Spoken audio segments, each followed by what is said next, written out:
a United Parcel Service driver in Seattle looking for a package inside his truck. E-commerce is fueling jobs at warehouses and dairy companies, though employment in the conventional retail sector also picked up in November. David Ryder Reuters. The economy's vital signs are stronger than they have been in years. Companies are posting jobs faster than they can find workers to fill them. Incomes are rising. The stock market sets records seemingly every month. The latest evidence of the revival came Friday, when the Labor Department reported that American employers added 228,000 jobs in November. The unemployment rate held steady at 4.1%, the lowest since 2000. Job growth has slowed since its peak in 2014 but remains remarkably steady for the first time on record. Employers have added jobs every month for more than 7 years, 86 months, to be precise. It's a really strong economy, said Tom Gimbel, chief executive of LaSalle Network, a staffing firm in Chicago.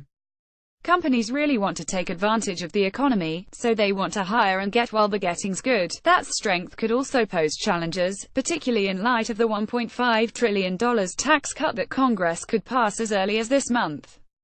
Economists expect the tax bill to provide at least a modest lift to the economy, but they are not sure that's a good idea. With unemployment so low and the economy fundamentally healthy, a tax cut could lead the economy to grow too quickly, pushing up inflation and forcing the Federal Reserve to raise interest rates faster than planned. It's a very poorly timed fiscal stimulus, said Joseph Song, an economist at Bank of America. It kind of raises the risk of a boom-bust cycle. For now, however, the figures present a political opportunity for President Trump, who ran for office on a promise to revive the American economy. Economists almost universally say Mr. Trump has had little to do with the rebound, which began long before he was elected and has not accelerated meaningfully since he took office. But with unemployment low and wages beginning to creep upward, voters may be more inclined to give credit. Sarah Huckabee Sanders, the White House press secretary, said on Friday that the jobs report was evidence that President Trump's bold economic vision continues to pay off. Wherever the credit lies, workers are benefiting from an economy that is steering broad-based gains in income and employment for the first time in at least a decade.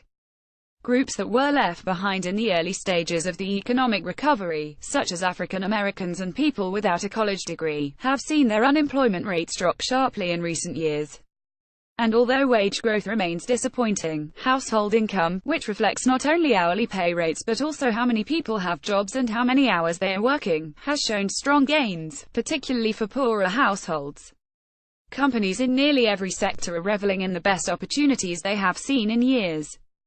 Improving global growth is giving a lift to manufacturers, which have added jobs for 4 straight months.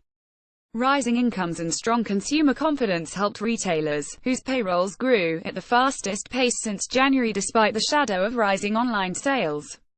Even the fall hurricanes, which led to a short slowdown in hiring in September, are now helping employment as Texas and Florida rebuild. The construction sector added 24,000 jobs in November.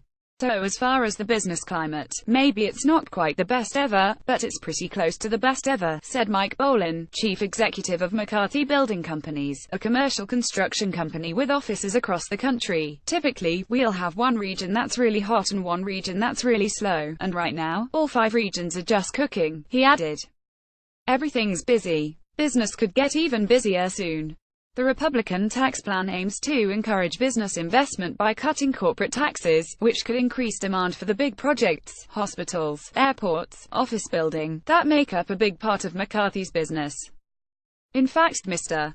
Boland said, many clients are already making plans on the assumption that the legislation will pass. A lot of people are making decisions this year assuming that it's going to happen. Mr. Boland said, if it doesn't happen, I think you'll see some people pull back. The challenge for McCarthy, as for other builders, is finding the workers for their projects. A couple of years ago, Mr. Boland said, job seekers would line up outside the gates of construction sites, hoping for a chance to work. Today, McCarthy is having so much trouble finding qualified workers that it is building a 10-acre training center outside of Houston and hiring staff members to teach construction skills. It's a really big deal now, probably a bigger deal than I've ever seen it, and I don't see it getting better, Mr.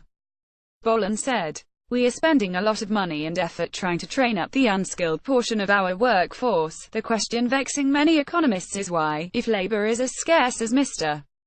Lin and other executives claim, workers are not seeing bigger increases in their paychecks. McCarthy has raised pay, especially for people with specialized skills. But overall, wage growth remains restrained. Average hourly earnings were up 2.5% in November from a year earlier, only a bit faster than the rate of inflation. It's still just creeping higher, said Brett Ryan, an economist at Deutsche Bank in New York. Wage growth is just not taking off the way we've seen in the past. That picture could change. Other measures of earnings, for example, show faster growth.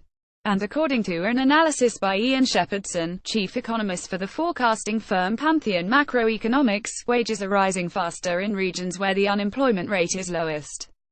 That suggests that pay growth could accelerate if the unemployment rate continues to fall in 2018 as Mr. Shepherdson expects. Companies are feeling more pressure to raise pay. For the first time in 6 years, chief executives surveyed by Business Roundtable, a coalition of big corporations, reported that labor expenses were their biggest cost pressure in the fourth quarter. Catherine Barrera, chief economist of the online job site ZipRecruiter, said wages would pick up when workers gained the confidence in the economy to demand raises, and to change jobs if they do not get them. There are signs that could be happening. Nearly 9.5 million workers quit their jobs voluntarily in the third quarter, the most since 2001. If people are feeling really confident and comfortable with the labor market, they're going to be more likely to seek the next opportunity. Ms. Barrera said, "When we see that type of confidence, that's when wages will grow. Rising pay would be good news for workers. But it could cause concern at the Federal Reserve, where policymakers have been gradually raising rates and paring the Fed's bond holdings in a bid to keep inflation in check. The Fed is all but certain to raise interest rates at its meeting next week, and has signaled plans to do so 3 times next year as well. But if inflation starts to pick up, the Fed could be forced to act more quickly than it wants, with unpredictable effects on financial markets and the economy. You could be looking at a combination in the summer of stronger growth, unemployment at 3.5% and still falling, and wage growth picking up as well," Mr. Shepherdson said. That requires a fairly substantial adjustment to markets.